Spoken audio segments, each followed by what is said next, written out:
Sorry, your iPhone 17 is broken.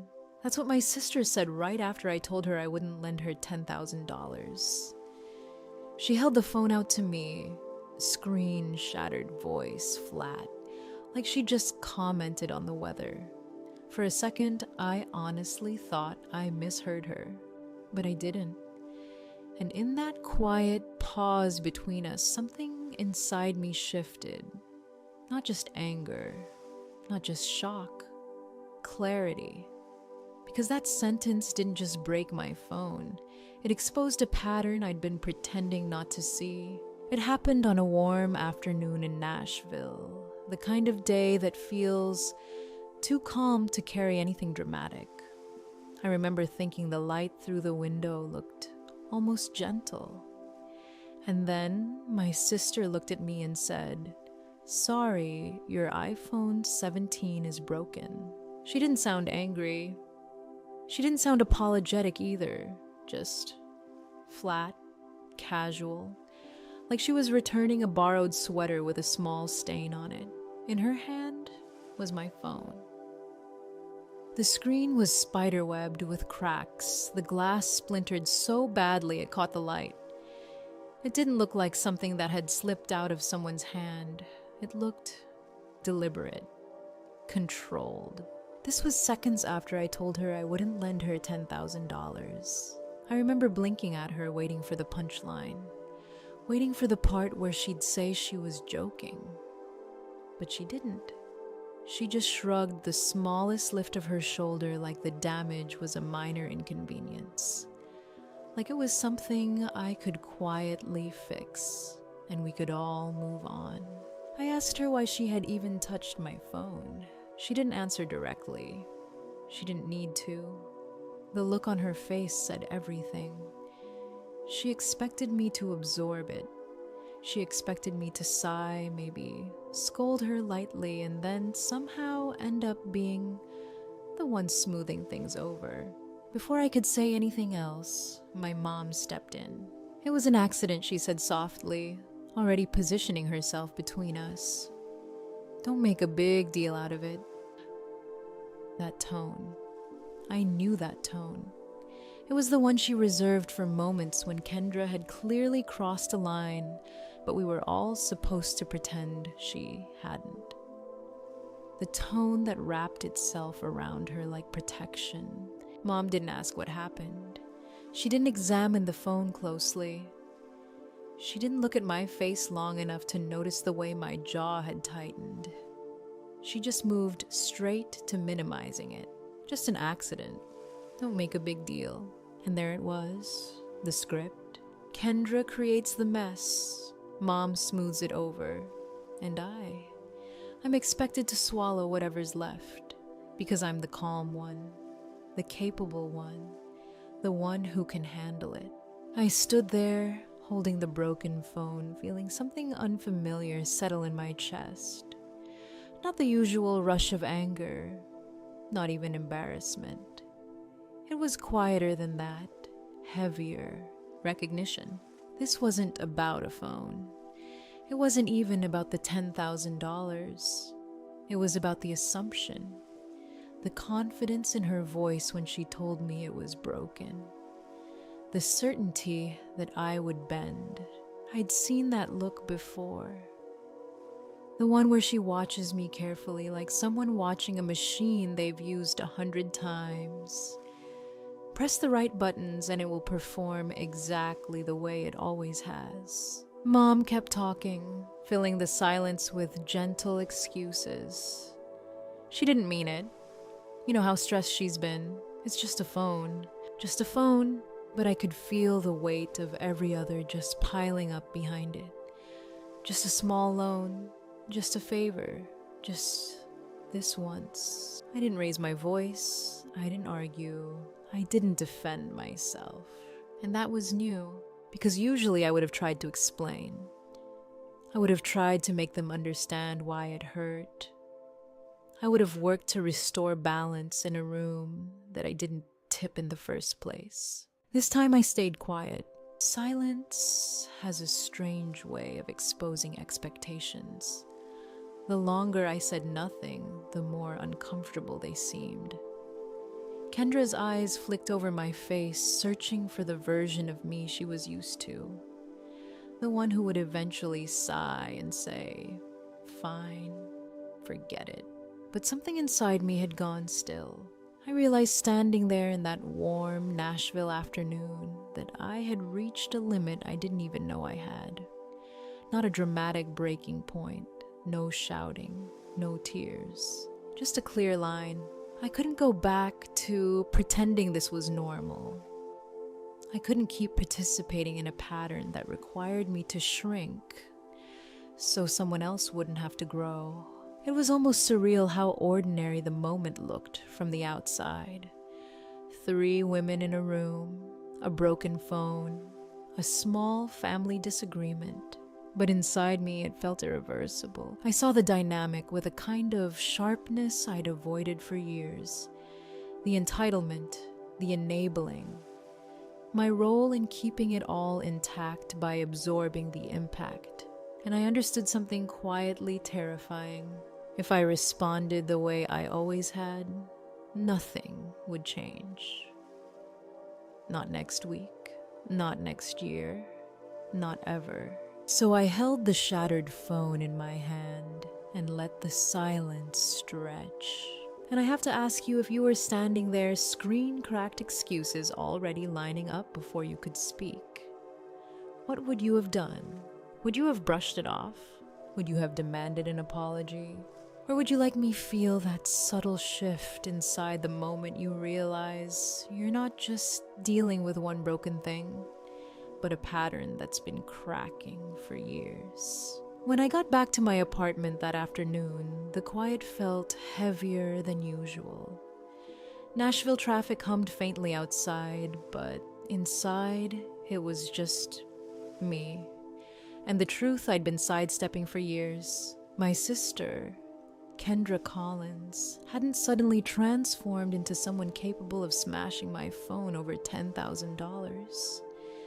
That would have been easier to process, a sudden change, a shocking break in character. But this wasn't new. It was a pattern, one I'd been cushioning my entire life. I sat on my couch and let the memories come without interrupting them. There were so many small moments I had labeled as not worth fighting over. The times Kendra borrowed money with breezy promises to return it before the end of the month. The way she'd smile and say, "You know, I've got you," as if that erased the fact that I was the one covering her late payments when the due dates passed quietly. I told myself it was temporary, that she was just in a tight spot. Then there were the mornings I discovered she had used my name to apply for a store credit card because hers had too many late fees attached to it. She didn't ask. She framed it as something practical. "It's basically ours anyway," she'd said once, like my identity was a shared household item. Each incident on its own seemed small enough to tolerate. A few $100s here, a missed payment there, a quick favor that didn't feel catastrophic. But the cost was never hers. It was always mine. And every time I hesitated, every time I looked like I might push back, Mom would step in with that familiar softness. She'd say, Kendra was overwhelmed, sensitive, stressed. She'd remind me that family looks out for one another. Family looks out for one another. I grew up hearing that phrase so often it started to sound noble, responsible, like something to be proud of. What I didn't realize back then was how uneven that responsibility had always been. When we were younger, consequences seemed to dissolve around Kendra. If she missed a deadline at school, there was an explanation. If she argued with a teacher, there was a justification.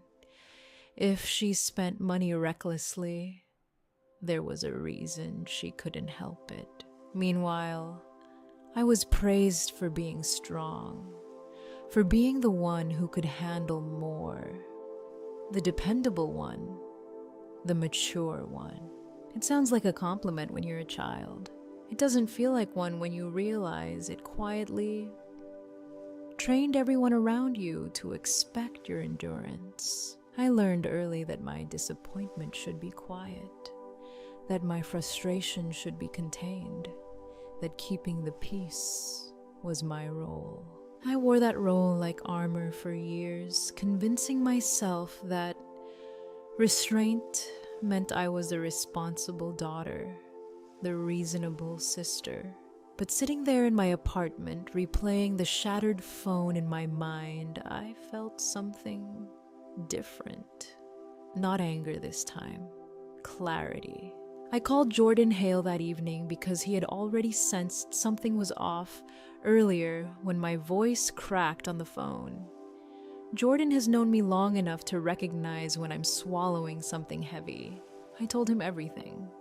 The phone, the $10,000, the way Mom had immediately dismissed it. He didn't interrupt.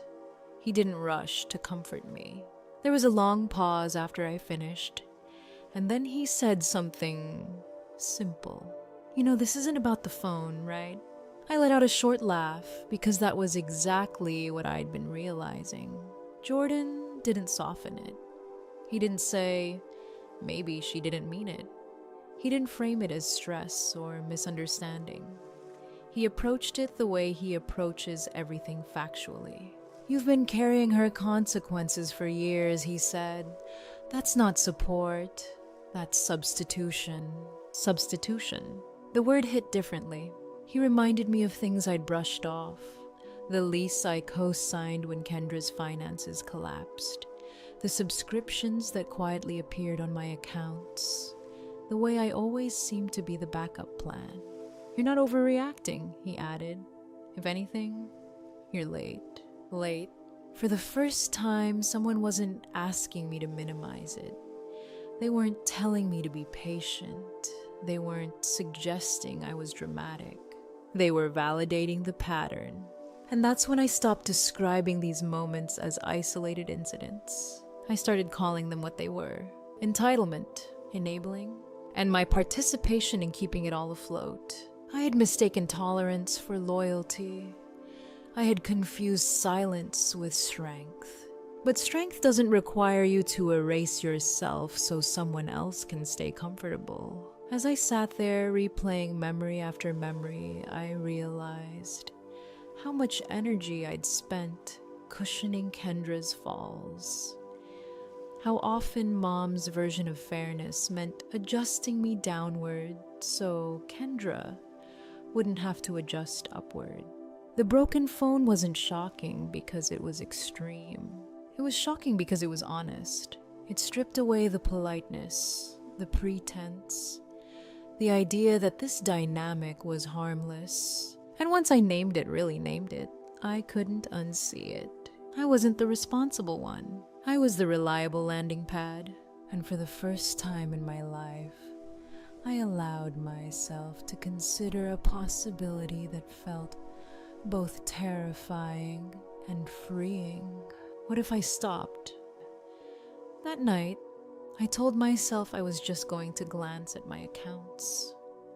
Nothing dramatic, just a quick review to quiet the unease that had been sitting in my chest since the phone incident. I made tea, opened my laptop, sat at the kitchen table under the soft yellow light. At first, everything looked normal. Balances where they should be. No massive withdrawals, no glaring red alerts. For a second, I almost closed the browser. Then I remembered the look on Kendra's face when she said my phone was broken. The confidence, the assumption. So instead of logging out, I clicked into my Apple ID dashboard. Years ago, I had set up Apple Family Sharing because it seemed practical. Shared subscriptions, synced devices. It felt harmless at the time, convenient even. I like things organized, centralized. When the purchase history loaded, nothing jumped out immediately. Just a long list of app icons and small amounts. But as I scrolled, I felt my brow tighten. There were apps I didn't recognize, lifestyle subscriptions, editing tools, premium upgrades for services I had never downloaded. Some were only a few dollars a month, others slightly more. Individually, they looked insignificant. Together, they formed a pattern. I clicked into one subscription. Activation date months ago. Renewed consistently. Charged quietly. I checked the timestamp against my calendar. On that date, I had been at work all day. No reason to download anything new. No memory of even browsing the app store. I kept scrolling. More unfamiliar names, more small renewals. And it wasn't one mistake. It was repetition. A slow leak. My heartbeat started to feel louder in the quiet room. I opened the device authorization panel. A list of devices connected to my Apple ID appeared. Some I recognized instantly. My phone, my laptop, my tablet. But there were others. A model of phone I had never owned. Another device with a vague name that meant nothing to me. I stared at the screen for a long time before taking a screenshot. Maybe I'd forgotten something I told myself. Maybe there was an explanation. But explanations were starting to feel like a reflex, not a conclusion. I moved to Apple Pay next. The transaction list loaded faster than I expected. A neat column of dates, merchants' amounts. The first few entries were mine, groceries, gas, a subscription I knew about. Then came the microtransactions, $12.47 at a grocery store I rarely visit, $8.92 at a pharmacy across town, $23.15 at a home goods store I had never stepped inside. Small enough to blend into a monthly budget. Small enough that I wouldn't question them in passing. But the frequency unsettled me. Every few weeks, sometimes days apart, I leaned back in my chair, staring at the numbers, trying to remember if I had ever handed my phone over in those time frames. And then it clicked. The times Kendra had borrowed my phone to check something. The moments Mom had said she forgot her wallet and just needed to pay quickly. At the time it felt harmless, family convenience. Now with the data lined up in front of me, it felt calculated. My chest tightened, not from panic, but from recognition. I called Jordan. He answered on the second ring, his voice steady as always. I didn't dramatize it. I just told him what I was seeing. Send me the screenshots, he said. Within minutes, we were both looking at the same information. He didn't approach it emotionally. That's what I appreciated about him. He treated it like a case file. Check the device IDs attached to those purchases, he said. I navigated to the detailed logs. Each transaction had metadata, device identification numbers, authorization methods, timestamps down to the second. Jordan walked me through comparing them. Match the device ID from the unknown hardware to the purchase timestamps. I did. The same unrecognized device ID appeared repeatedly beside the unfamiliar subscriptions. My throat went dry. Now check whether that device is currently registered to your account. He continued. It wasn't, at least not as an active device, which meant something simple and uncomfortable. At some point, someone had logged into my Apple ID on a device that wasn't mine and used it. Look at the authorization type, Jordan said next. Some transactions were marked as Face ID. Those were mine. Others were marked as password entry from an external device. Not automatic renewals, not passive charges, manual entries. He paused before speaking again. These weren't glitches, he said calmly. They were approved. Approved. The word felt heavier than it should have. I zoomed in on one grocery transaction, cross-checked the timestamp. That afternoon, I had been in a meeting. My phone had been in my bag, which meant someone else had access. We kept going. Timestamp after timestamp. Device ID after device ID. The pattern tightened. Multiple purchases authorized from a device model that matched Kendra's phone type. Several transactions aligned with the days Mom had mentioned running errands. None of them catastrophic, all of them intentional. I opened a blank document and began listing them. Date, amount, merchant, device ID, authorization type. The list grew longer than I expected. What unsettled me most wasn't the total sum, it was the duration. This hadn't started last month, or even this year. It had been happening quietly for a long time. I realized I had been so accustomed to smoothing over small discrepancies that I never zoomed out enough to see the accumulation. Jordan's voice broke my spiral.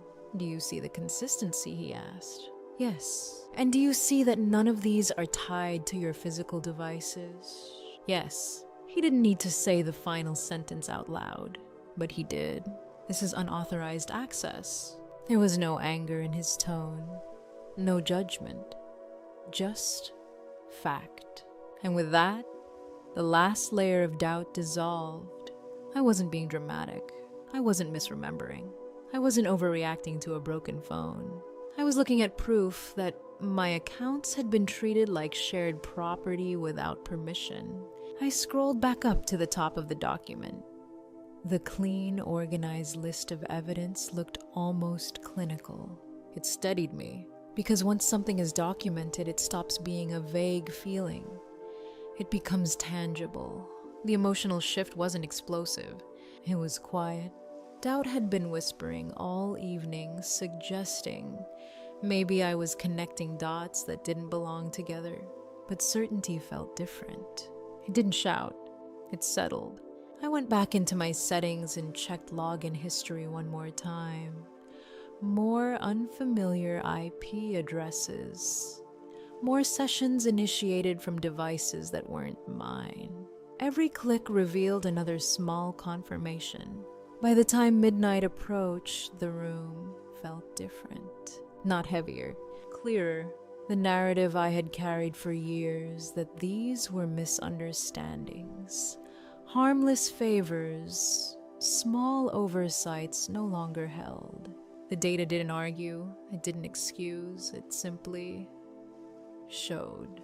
And as I sat there staring at the final compiled list of transactions, subscriptions, and device logs, I realized something undeniable. The broken phone wasn't retaliation in a single moment of anger. It was a reaction to losing access. And for the first time, I wasn't looking at fragments. I was looking at the whole pattern, documented, time-stamped, impossible to minimize. Near midnight, the apartment felt unusually still, not tense, not chaotic, just quiet in a way that allowed me to think clearly. The evidence sat open on my screen, neatly organized, time-stamped, impossible to argue with. I didn't feel rage. I didn't feel the urge to call anyone and demand explanations. What I felt was focus. If boundaries had been crossed digitally, then that's where I would start. I opened my Apple ID settings again and took a slow breath before clicking into family sharing. For years, that feature had symbolized convenience. Shared purchases, shared storage, shared access. Now it looked different. Each listed device felt like a reminder of how casually I had allowed my accounts to stretch beyond me. I clicked through the members one by one and removed them without ceremony. No dramatic message, no warning. Just deliberate confirmation screens. Are you sure? Yes. Each removal felt less like cutting someone off and more like restoring a locked door that should have been locked all along. When the final device disappeared and only my own remained, the page refreshed into a simpler layout. Cleaner, contained. I moved on to passwords next. I started with the main Apple ID long strings of characters with no personal meaning. Nothing tied to birthdays or childhood memories. Nothing guessable. I wrote them down in an encrypted note and then changed that password too. From there, I worked through everything connected to it. Primary email, secondary recovery email, banking portals, cloud storage, archived files. Each change followed the same rhythm. Enter old password, create new, confirm, save, log out of all other sessions. The system prompted me to revoke logged-in devices. I did it without hesitation. One by one, they vanished from the list. It didn't feel dramatic, it felt methodical. And with each confirmation screen, I noticed something unexpected settling in my chest. Stability. For years, I had responded emotionally to situations that demanded structure. This time, I did the opposite. I replaced emotion with process. After securing the digital side, I opened the document where I had compiled the suspicious transactions. At the bottom, I created a new section, Actions Taken. I listed everything: date, time, platform, confirmation number when available. It wasn't about building a case against anyone. It was about building clarity for myself. Documentation removes ambiguity. It anchors decisions, in fact. When I finished the password changes, I picked up my phone and called the carrier. The representative verified my identity and pulled up my account. I asked about the secondary line attached to it, Kendra's line, the one I had added months ago when she said it was temporary. The representative explained that terminating it would fully disconnect service. No reactivation without a new contract. I understand, I said. There was a brief pause while they processed the request. When they confirmed the line had been removed, I asked for the call ID and noted the exact timestamp. Not because I expected an argument, but because clarity protects peace. I hung up and added the details to my growing record. The next step required a different kind of steadiness. I opened the lease agreement I had co-signed when Kendra was struggling with her apartment approval. At the time, I told myself it was supportive, short-term, responsible. Now I read the guarantor clause carefully. There it was. Language outlining the procedure for withdrawal within a specified notice period. I drafted an email to the landlord, reintroducing myself and referencing the contract terms. I requested confirmation of the current lease status and the formal steps required to withdraw my financial guarantee. No blame, no emotion, just policy. When the landlord replied, acknowledging my right to withdraw within the outlined time frame, I felt the same grounded sensation I had felt earlier that night. This wasn't revenge, it was alignment.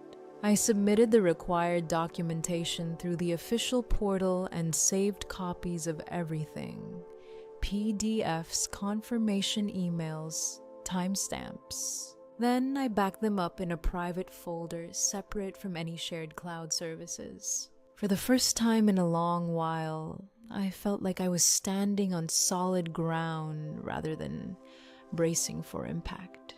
I didn't send a long message to Kendra explaining myself. I didn't draft paragraphs defending my decisions.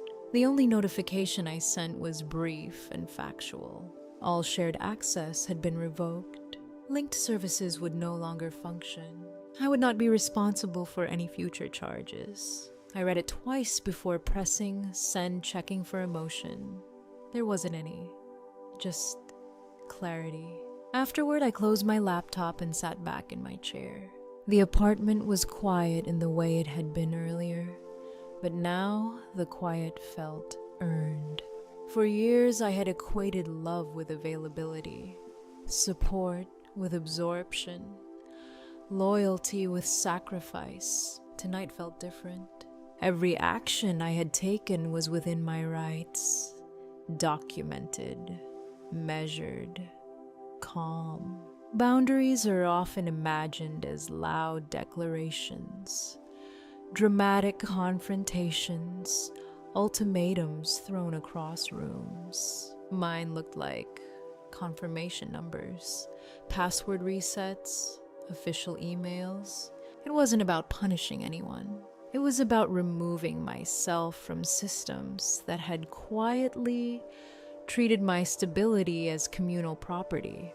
As the clock tipped past midnight into a new day, I realized something simple. Reclamation doesn't require anger. Sometimes it just requires structure. And for the first time in years, my life felt structured around me. The next morning, I felt it before I saw it. I had just set my bag down at my desk when the front desk assistant hurried toward me, her voice lowered but urgent. "There are 2 women in the lobby asking for you. They're not calm." I didn't need details. By the time I stepped into the reception area, Kendra was already standing in the center of the space like she owned it. Her posture was rigid, chin-lifted eyes scanning the office as if daring someone to question her presence.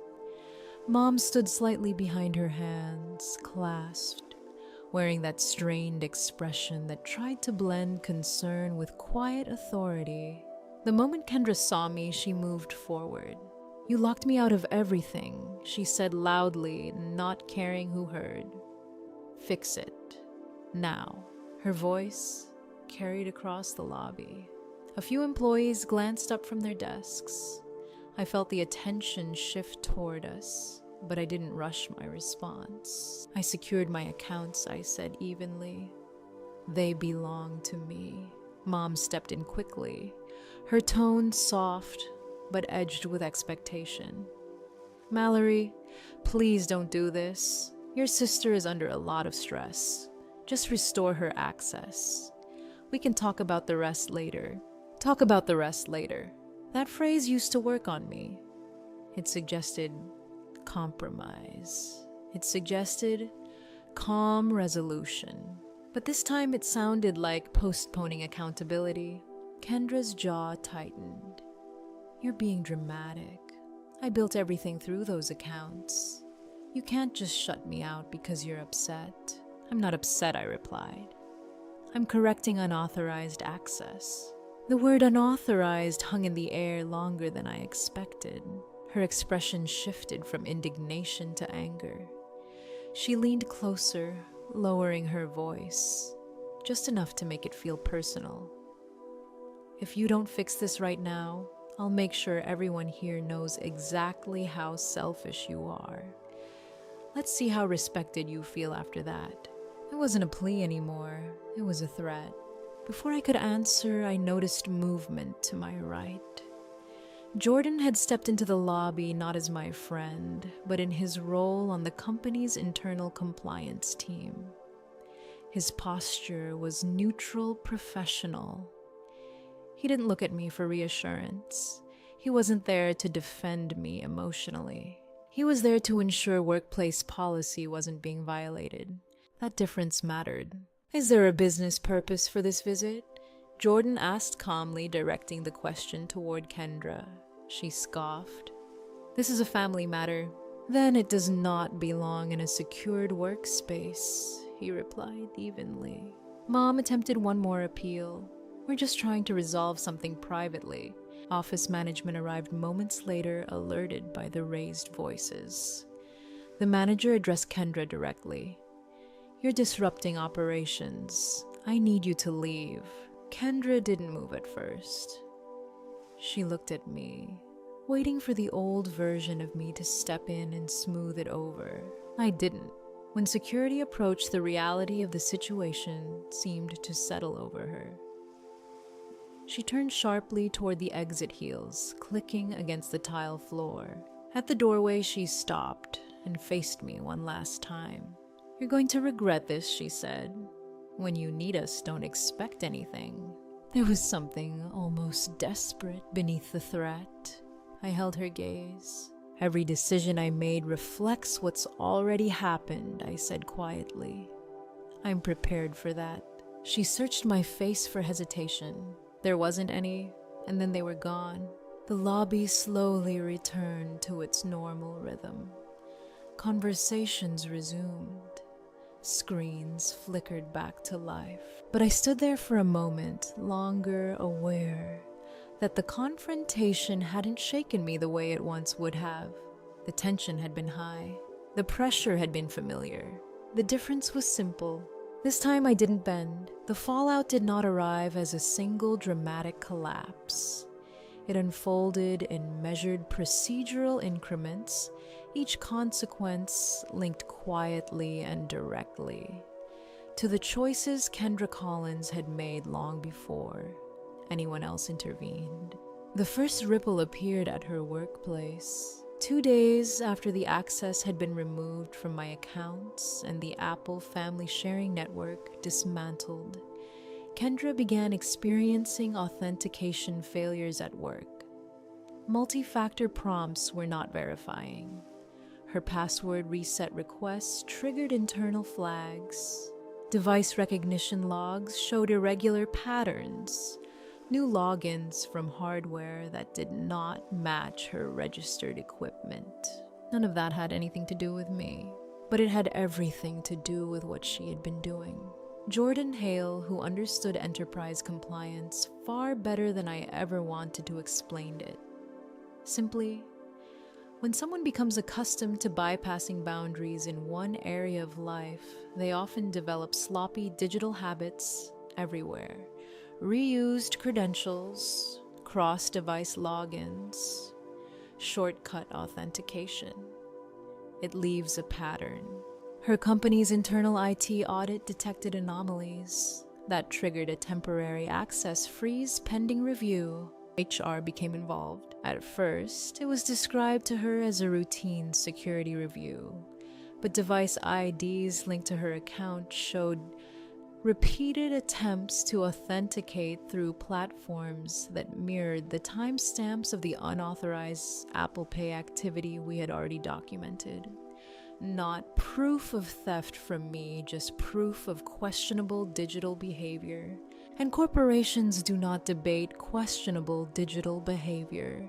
They mitigate it. She was placed on administrative suspension while the investigation concluded. That suspension turned into termination. Not because I called anyone, not because I retaliated, but because her digital footprint told a story she could not explain. Meanwhile, the second ripple surfaced at her apartment. When I formally withdrew my guarantor support on her lease, I did so in writing, calmly, legally, with notice. The document stated what was true due to unauthorized financial activity tied to my accounts. I could no longer assume financial liability for her obligations. The landlord responded predictably. Without a guarantor, her income documentation no longer met the building's threshold requirements. A notice was issued, first a compliance request, then a formal demand for updated guarantor documentation. She had 30 days. 30 days to replace what she had treated as permanent.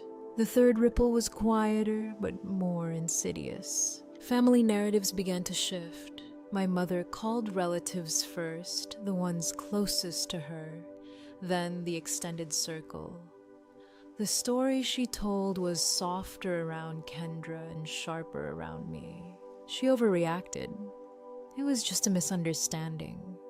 She's letting a man come between family. That last one was aimed squarely at Jordan. What the story did not include were timestamps, or device authorizations, or microtransactions, or the years of softened consequences that had trained Kendra to believe she would never face any. I began receiving messages, carefully phrased inquiries disguised as concern. Is everything okay between you and your sister? Your mom says things have gotten complicated.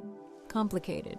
That word always appears when accountability does. I did not send screenshots. I did not forward documentation. I did not argue my case in the family group chat. Instead, I replied with one sentence. There was unauthorized access to my financial accounts. I addressed it. Cause, effect, no embellishment. What became clear in those weeks was something I had not allowed myself to see. Before consequences feel cruel only to the person who expected exemption. Kendra had expected exemption. She expected the phone line to remain active. She expected the lease guarantor to remain intact. She expected the shared digital ecosystem to remain accessible. She expected that our mother would cushion the impact. She expected that I would eventually tire of holding the boundary. But systems do not negotiate with expectation. Employment systems respond to security flags. Lease agreements respond to guarantor withdrawal. Financial accounts respond to credential misuse. None of it required anger. None of it required revenge. It required documentation and follow-through. Jordan reminded me of something one evening as we reviewed the last of the paperwork. Accountability feels like aggression to people who've never experienced it. That sentence stayed with me, because what I felt was not triumph, it was steadiness. For the first time, the outcomes in motion were not driven by my tolerance. They were driven by her decisions. The ecosystem she had manipulated no longer absorbed her risk. And as relatives continued to circulate softened versions of events, I stopped trying to correct them. Truth does not need volume. It needs consistency. Kendra's termination letter did not mention me. Her landlord's notice did not mention me. Her company's security audit did not mention me. They mentioned policy, compliance, obligation. The ripple effect was not dramatic. It was procedural. And that procedural nature stripped it of melodrama. There was no villain arc, no courtroom confrontation, no explosive revelation. Just paperwork, just systems working as designed. And in that quiet cascade of cause and effect, something shifted inside me again. Not in anger, not in satisfaction, but in clarity. For years, consequences in our family had been optional. Now, they were simply real. And real is not cruel. Real is neutral. Real is what happens when patterns finally meet resistance. The move happened quietly. No dramatic goodbye to downtown. No last sweep through familiar streets.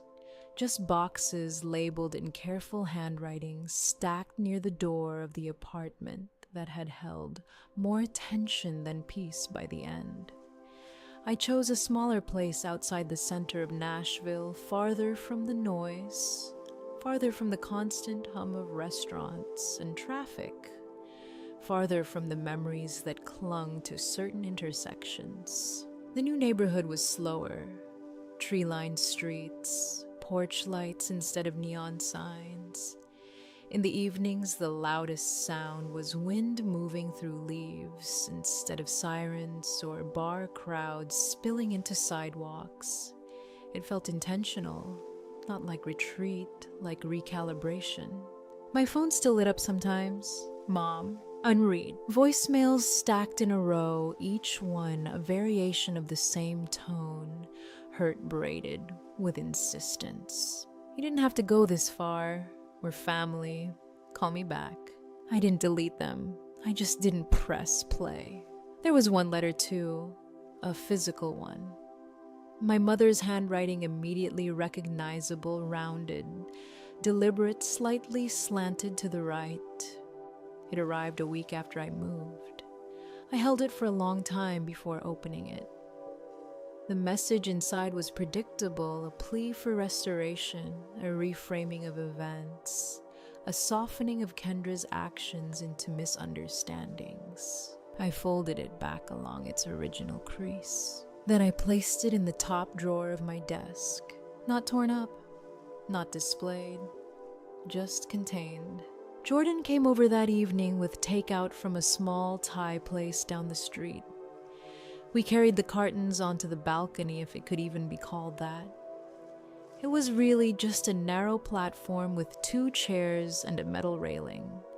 But from there, you could see a stretch of trees, and beyond them, the faint outline of Nashville's skyline in the distance. Far enough to see, far enough not to hear. He didn't ask about the letter immediately. He just leaned back, steady as always. "You look lighter," he said finally. "I thought about that." Kendra's world, from what I heard through the thinning channels of family communication, was still unstable. Employment gone, housing uncertain, stories shifting depending on the audience, urgency following her from one conversation to the next. Mine had grown quieter at work. Something had shifted too. Without the constant background anxiety, without the need to monitor transactions or brace for the next boundary test, I could focus again. My projects sharpened. My emails were clearer. I wasn't distracted by crisis management disguised as family loyalty. 2 weeks after the move, my manager called me into her office. There had been a review, a performance evaluation, a recognition of sustained output. The result was a pay raise. It wasn't dramatic, it wasn't cinematic, but it felt earned in a way that nothing tied to family ever had. The increase wasn't just financial, it was confirmation that my steadiness had value. That night on the balcony, I told Jordan. He smiled, not surprised. "This is what happens," he said, "when your energy stops leaking." I watched the skyline flicker in the distance. The city still existed. My family still existed. Kendra's instability still moved through its own consequences. But here, in this quieter neighborhood, with unopened voicemails and a folded letter resting in a drawer, I felt something unfamiliar and solid. Not vindication, not relief exactly, alignment. The chaos hadn't followed me, and for the first time I understood that peace isn't loud. It's simply the absence of interference. Sometimes the bravest thing we do isn't confronting someone, it's stepping back and letting their choices belong to them. Boundaries aren't punishment, they're self-respect in action. And when we stop carrying what was never ours to hold, clarity has room to grow. If you've ever had to step away from an unhealthy dynamic, I'd love to hear what that turning point looked like for you. Stay with us for more conversations about the moments that quietly change everything.